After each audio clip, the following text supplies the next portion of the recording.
खरं म्हणजे 2025 मध्ये महाराष्ट्राचे मुख्यमंत्री देवेंद्र फडणवीस साहेब यांच्या शुभ हस्ते 17 मार्च 2025 रोजी या भिवंडीमधील छत्रपती शिवाजी महाराज शक्तीपीठाचे भव्य असे लोकार्पण सोहळा झालेला आहे। आणि ह्या वर्षी प्रथमच मंदिराच्या ठिकाणी आज आपण बघत आहात, अतिशय असं चांगल्या प्रकारे आम्ही मंदिराला सजावट केलेली आहे। आणि आज संभाजी महाराजांची जयंती आहे, त्यानिमित्ताने आता थोड्याच वेळात संभाजी महाराजांच्या जयंतीचा इथे उत्सव साजरा करणार आहे। त्याचबरोबर आज दुपारनंतर शिवराज्याभिषेक सोहळ्याची सुरुवात करणार आहोत।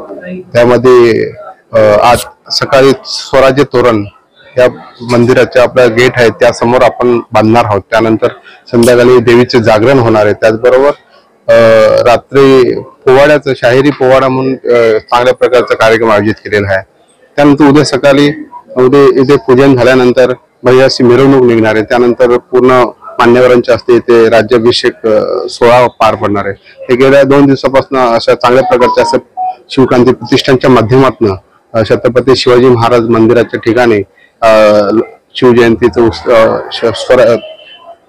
शिवराज्याभिषेक सोहळ्याचं आयोजन केलेलं आहे। संपूर्ण महाराष्ट्रभरातून गेल्या 2.5 ते 3 महिने होत आले छत्रपती शिवरायांच्या मंदिराचं लोकार्पण सोहळा झाल्यापासून लाखोच्या संख्येने लोक इथे येत आहेत।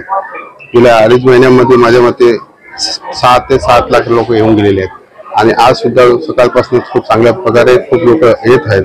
म्हणजे शिवाजी महाराजांचं पहिले मंदिर असल्या कारणाने शिवभक्त इथे आवर्जून भेट देतात। महाराष्ट्राच्या बाहेरून सुद्धा, परदेशातून सुद्धा या ठिकाणी मंदिराला भेट देण्याकरता शिवभक्त येतात आणि ते आपली भावना व्यक्त करत आहेत।